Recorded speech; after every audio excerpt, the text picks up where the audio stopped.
Charlotte Memorial, March to April 1945. When they moved us to Charlotte, there was more dignitaries making speeches and getting their pictures taken than you could shake a stick at, and Mama was there too. She helped me pack my belongings. We hung on to each other, and I promised I would work hard and get out of that Charlotte hospital quick as I could. I was one of the first people out of the building. They moved the ones in wheelchairs first. I begged Nurse Amanda to put me in the car with Imogene. "Young lady," she said, "what you're asking for, it just isn't natural." The hospital grounds was covered with police, firemen, and all sorts of bigwigs, not to mention a line of black cars stretched out past the main highway. I kept trying to see Imogene through the crowd, but there was too much commotion, and I figured the colors would be the last ones out. When it was time to go, Mama gave me one last squeeze, and Nurse Amanda pushed my chair to the door of the shiny black car. She told the volunteers to put me in the back seat. "No," I said, "I was waiting on Imogene. Where is she?" But Amanda just shook her head and grumbled something about white people sticking with their own kind. And the next thing I knew, a fireman was lifting me into the car. I about jumped out of my skin when I heard a voice behind me. "It's about time you get yourself in this car." "Imogene," I screamed, "you're done already here." I grabbed her hand and we laughed so hard I forgot to say thank you to the fireman. Then my door got shut and it was just the two of us in the back seat. "How did you get here?" I asked. And then I seen a white face behind Imogene's black one. It was Nurse Amanda peeking into the car window. I thought her cheeks was going to split wide open, that smile on her face, but I seen tears in her eyes too. "Nurse Amanda said this is her goodbye present to me and you," Imogene explained. Nurse Amanda waved and disappeared. She had more patients to load into cars. The driver was a gentleman who introduced himself as Mr. Barger. His wife must have been out talking to some friends. She'd just got into the car just as it was time to move forward so another car could load up. Mrs. Barger's mouth fell open when she seen Imogene in the car. Her husband said, "It's all right, dear. She's here by special arrangement." "Oh," said the woman, and that was the end of that. At first, we moved real slow out of the hospital grounds. When I seen all the nurses and Miss Ruth waving out the hospital windows, the tears started running. I felt like I was leaving my home and family, and Mama was going to be so far away and probably couldn't visit again. They said the line of cars was taking us to Charlotte was a mile long. Every little town we went through, the cars all blew their horns. Ambulance and police cars turned on their sirens so the people of the towns could see us coming. Me and Imogene held hands and talked about the Charlotte hospital. "Probably it's fancy," I said, "but I'd rather be back in that tent that they had us in first." "A tent is fine by me if you are in it," said Imogene. "You know they're going to split us like a piece of firewood," I said. And I was right, too. When we got to Charlotte, some orderlies brought wheelchairs. One orderly stopped dead in his tracks when he seen Imogene. "Whoa," he said, "something's not right." He looked at Imogene. "Missy, you're in the wrong place for sure." Him and the driver had a conversation about how they was going to get her to the colored ward. Finally, the driver said he would push her there in one of the wheelchairs and his wife could drive the car when the line got moving again. I give Imogene a big hug. "Right me, dish rag," said Imogene. "Yes, Mophead," I said, "but who's going to deliver our letters?" "We'll find someone," said Imogene. Then the orderly was helping me out of the car, and the driver was helping Imogene into her chair on the other side. The last I seen of her was through the two back doors of that car. I had a feeling like I had never seen Imogene Wilfong again. The Charlotte hospital was good and bad. The good part was they had lots of fun things to do. A circus come to perform just for us polio patients.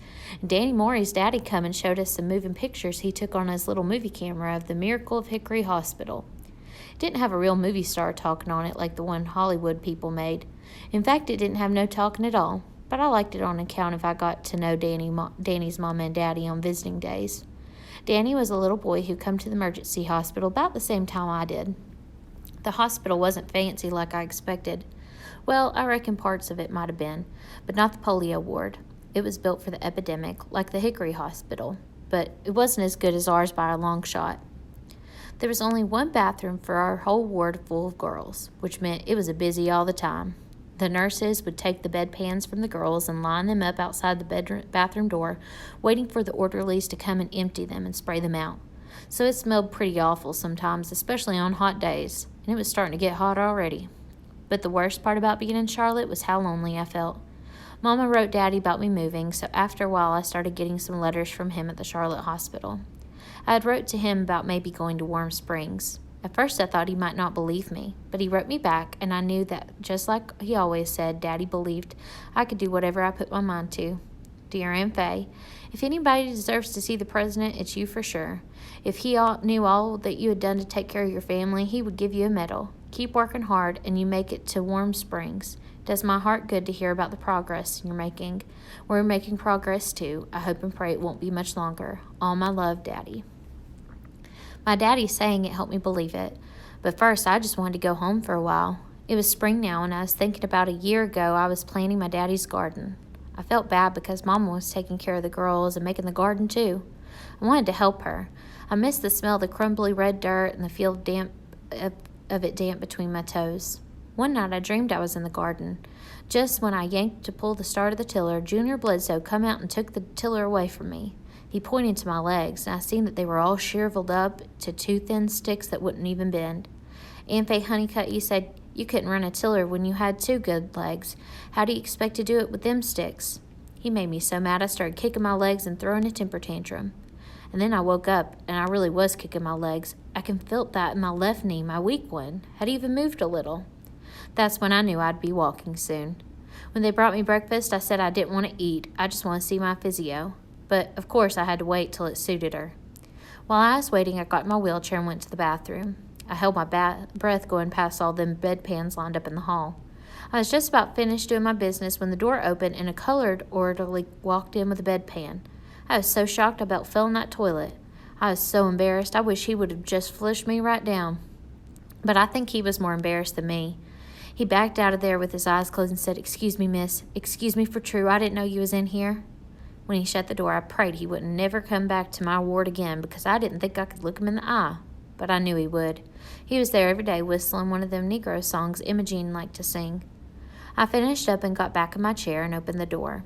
I kept my eyes on the floor all the way back to the ward, but I had a feeling he was hiding from me too because I didn't see no man's shoes along the way. And I for sure didn't hear no whistling. I sat in the wheelchair beside my bed and waited for my physio. In Charlotte, my physio is Miss Jane. She had the same pretty brown eyes as Miss Ruth, but they didn't quite have the same sparkle, and she wasn't as talkative as Miss Ruth. Still, I thought she would be excited to see me bending my knee. She seen I was determined and started working real hard with me.